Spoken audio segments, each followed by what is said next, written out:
Hi, welcome to One Eye on the Page. I'm Scott. It's another vlog week.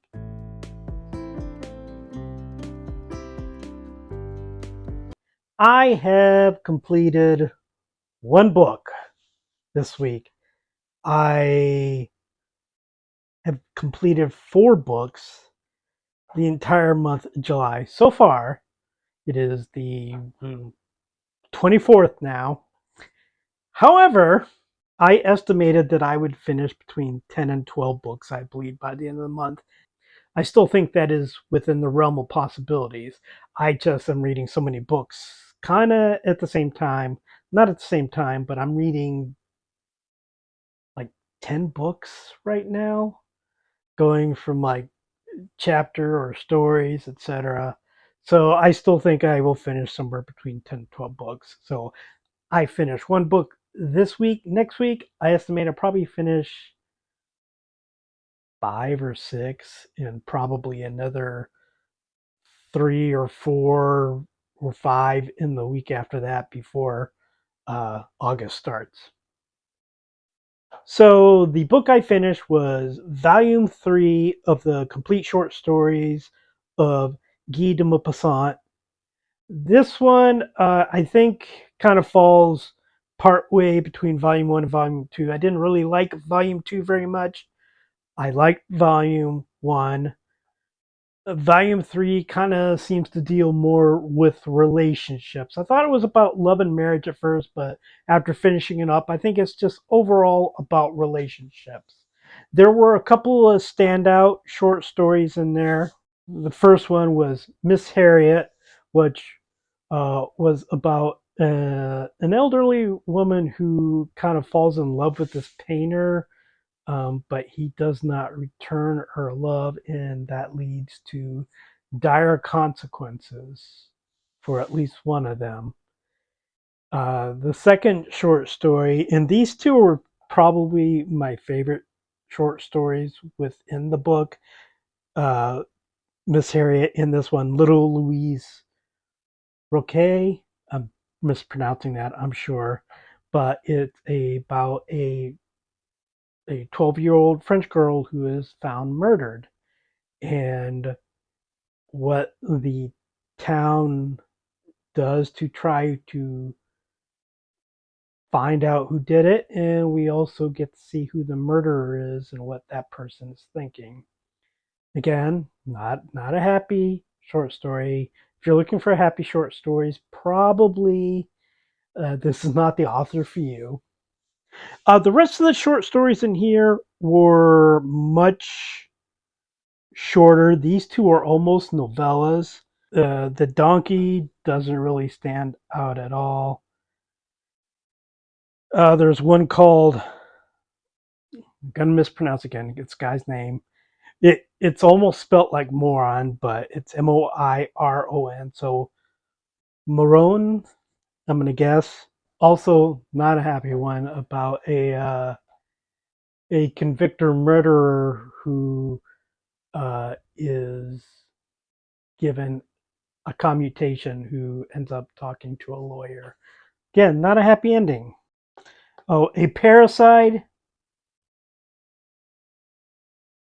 Yeah, this one was probably one of the better, shorter stories in the book. And then like the last stories in the book were definitely more involved on like romantic type relationships and marriages, and still not extremely happy. Yeah, it's a lot about oh, a sale, which was amusing and sad. Um, I don't even want to explain it because that one, it's not as good as the first two stories in the book, but it really, it's like, it's almost satire, and it's very good. I think there are more good stories in here than in the previous volume, and possibly probably more than in the first volume, but the first volume just had a really amazing novella in it. that kind of makes it stand above the other ones. I'm going to give this one I'm going to give it a 4. It's a very light 4, but I think it's better than the 3.5 I almost gave it. So I'm going to give it a 4. Honestly, if you're interested in Guy de Maupassant, I would probably suggest find out what his best stories are. They're probably in a collection by himself and read that. Uh, I mentioned before, the complete short stories is 13 volumes. He has well over probably 150 short stories. I'm maybe 40 short stories in, possibly, if not 40, close to it. So I'm like maybe a quarter of a way through what he has. He also has novels, but he's not as well known for novels as he is the short stories. So I will continue to read the short story volumes. I don't know that I will do them in any consistent order. I might read like one a month. I will read like a short story a day until I finish that volume and then be done with it. Or I just may read a short story, step away for a little bit, come back. It's uh, so other than that, I am continuing with the books that I've mainly mentioned before already. I've added more books because I'm insane. I won't go too much into the details of the book since I've already talked about it before. Uh, Reading Joe Hill Horns, which I'm reading for the book club. I picked it for the book club.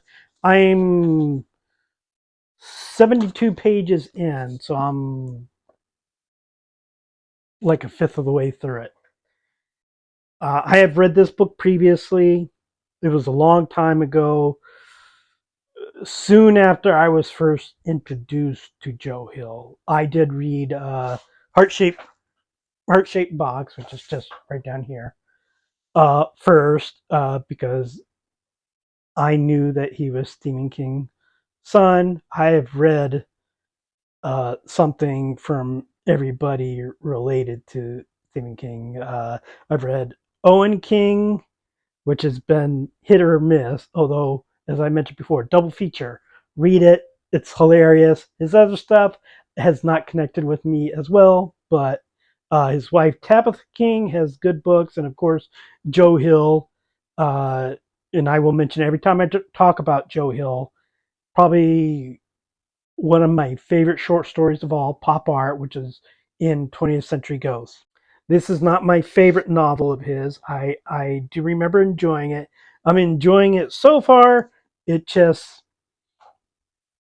he grows horns, so he sees the bad in people, and I'm having trouble remembering if there's like a time where he sees anybody's good or if good in people come out at all, because right now it's just really depressing. Um, but I do know that a couple of people in the book club have finished it already. One of them said he liked it, and the other one said it was weird. Didn't say it was bad though. So, um, yeah, I should finish this by the end of the month. So I am reading two books by Tessa Bailey. It Happened One Summer and Unfortunately Yours. It Happened One Summer I picked up because I saw Jack Edwards. Jack Edwards liked it. And I picked this one up because it was available at Walmart while I was walking by. This one started out really well. I liked it. I still like it, although I'm liking it a little bit less the more I read. This has a problem that this one also seems to have, is that one, romance writers. Men can be big, women can be small. We get it. You don't need to put it in every novel. You don't need to keep talking about it in every novel. It's too much. It's boring. It's stupid. The man's probably going to be bigger. Sometimes the man's going to be much bigger. Mention it once. Stop driving it into the ground. That being said, I'll let it go by. Let it go by. The problem I'm having is that starting to see in this one where, spoiler, they have now gotten together at the point I am in it. Although there's questions about what their relationship actually is. They haven't exactly gotten together here. They're getting married as a marriage of convenience for both of them, for her to get her trust fund, for him to be able to continue making crappy wine, I guess. Something he's doing for a friend. I'm assuming the friend died. I don't know yet. But both of the men in here kind of have a possession issue with the women, in kind of almost looking at the women as children or treating them like children. Just the way they talk to him. I mean, Brendan in this one is generally nice to Piper, but just the way he talks to her. I'm going to say something I hate when people say, but I have a daughter. It shouldn't matter that I have a daughter, because you shouldn't have to have a daughter for these things to cross your mind. But if somebody talked to my kid the way they talk to women in this novel, I would want to pick them up and toss them out the door, which I cannot do because these are very large men. And unfortunately, yours, and I'm just 66 pages into it. They haven't gotten married yet or anything. Um, the man is much crueler in what he says. I can see a relationship here, even though I'm kind of rolling my eyes at parts of it. I see that this woman, Natalie, needs to get away from August. Uh, and if you have to talk about how much your dick thinks for you, August, cut it off, dude. Jesus. Under the Whispering Door, I'm a little bit further than I was before. I'm 110 pages in. I'm not going to talk too much about it because I don't want to judge. Uh,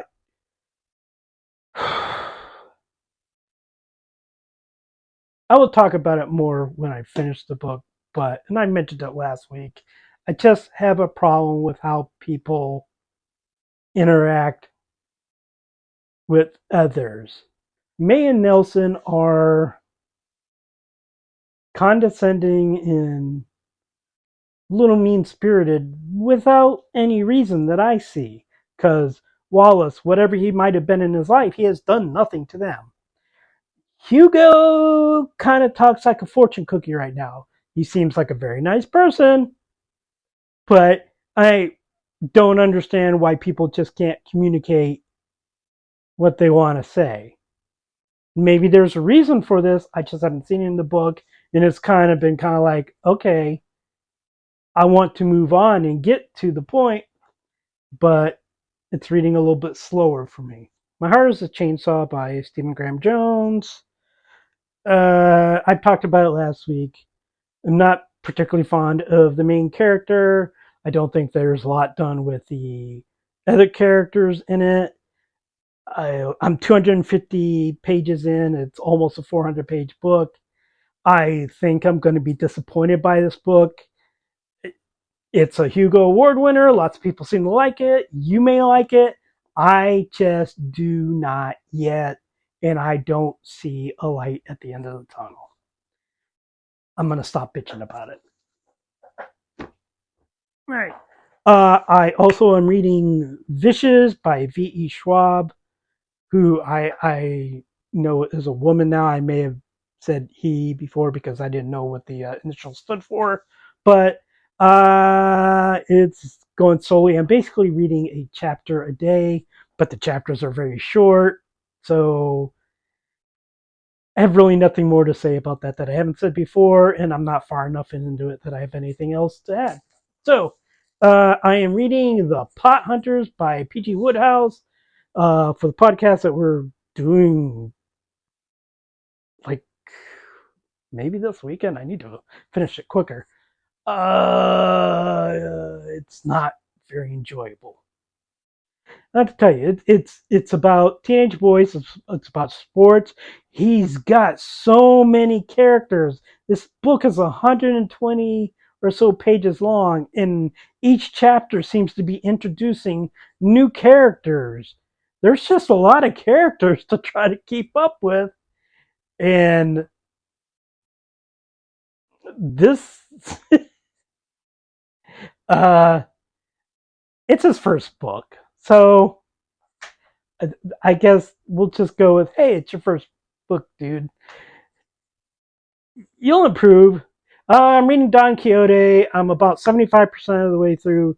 I have, I think, about 8 or 9 hours left on the audiobook. Should finish it this week. I've talked about it plenty. I will talk about it more when I finish it. Uh, I think I'm enjoying part two more than part one, but I'm also more annoyed with characters in part two than I was in part one. Mainly because we kind of spend more time with the characters. We're spending more time with characters other than Don Quixote and Sancho Panza, who I enjoy. Don Quixote I do not enjoy quite so much. I look at literature two different ways. You have what the author is trying to say, and you also have the story. What's going on in the story? What are characters doing? What's the plot? You may have a deeper meaning, but the story's still going to be interesting. And if I go by just what the story is, it's just a bunch of people being dicks to Don Quixote and, and a lot to Sancho Panza because Don Quixote has a mental illness. I mean, I know this is 1600 Spain, but that's kind of what it is. This man's crazy. Let's have fun at his expense. Let's make Sancho Panza strike himself 3,300 times to free the enchanted Dulcinea. When I'm done with it, I'm gonna have to review it both as literature and as a story. And I think those two reviews will be different. It's written extremely well. I enjoy it as literature. As a story itself, I'm having trouble. I don't know why I'm reading this, but I'm reading Glitterland by Alexis Hall. If you remember, I read Something Fabulous by Alexis Hall. Worst fiction book of the year so far. Almost the worst book of the year if it wasn't for The Subtle Art of Not Giving Enough. It was bad. My daughter Robin, a Hobbit's reading list, read this book, enjoyed this book. She thought I would like it.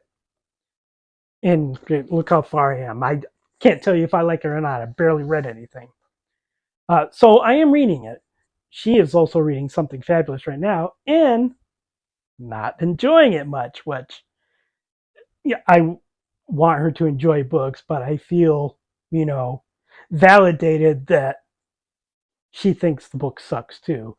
Maybe not as much as I do, but hey, buddy, she does.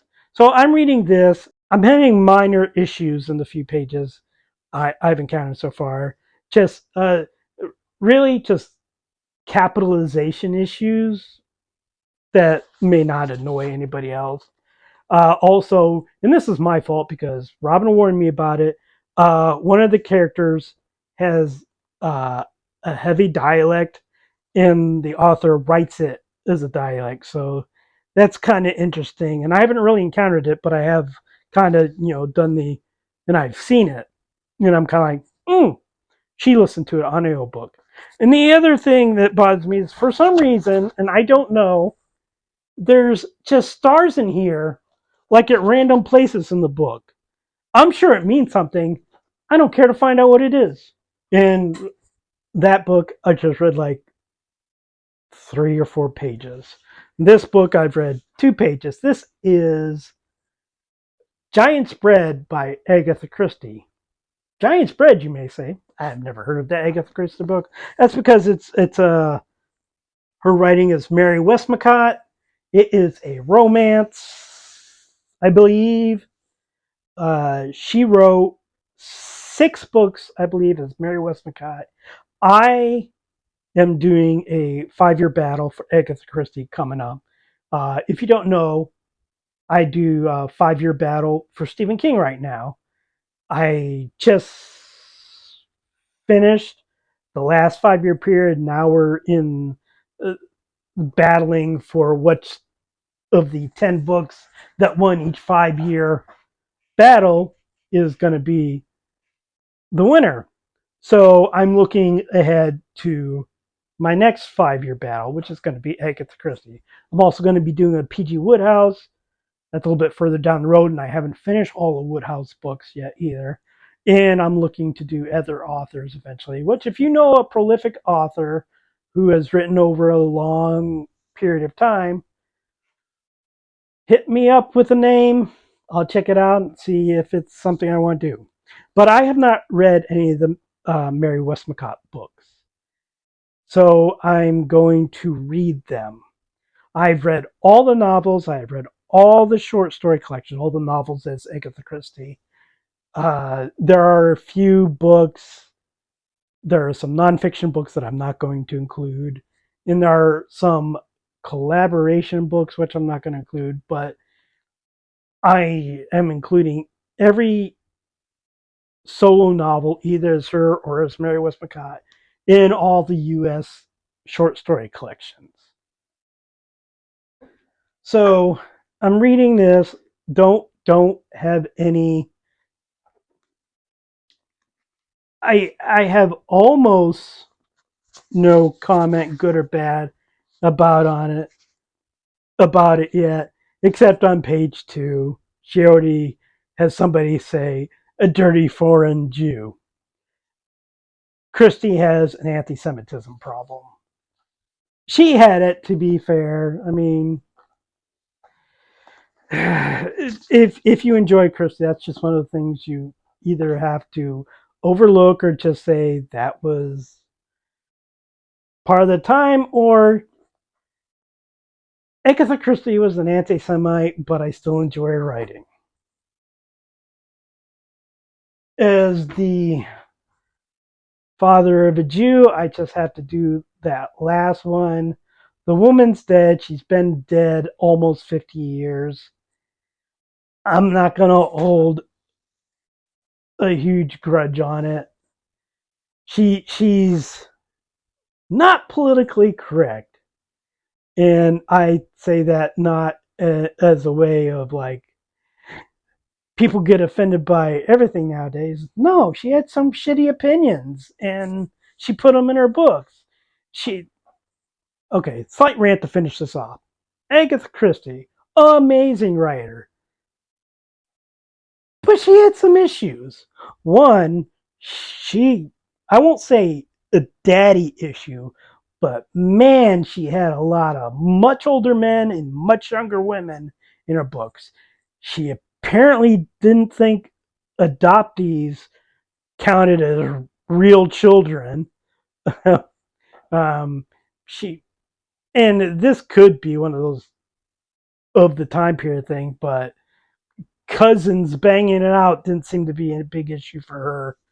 So, and of course, a lot of anti-Semitic uh, comments in her books, often mentioned by characters.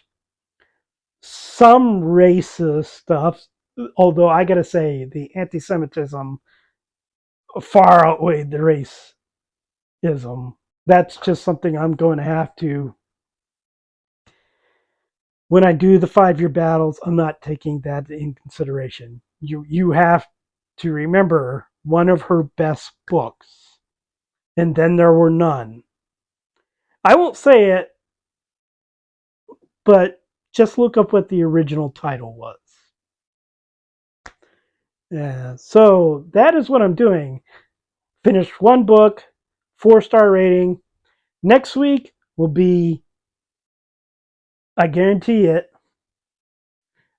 several finished books. And I may talk about what I'm going to be reading on vacation. Although this time, I don't think I'll be reading as many books. One, I'm going to Disney World. And two, I'm not taking a car, so I won't be driving. And I'll be at Disney World. So I will get some audiobook reading done on the way to the airport, on the way back. I'll probably read on the plane and on transportation from the airport to the hotel. I don't expect to do too much reading the rest of the week there. But I will also meet Piglet, which is a big deal for me, if you know me. So that's it this week. Please like and subscribe, and I will talk to you next time.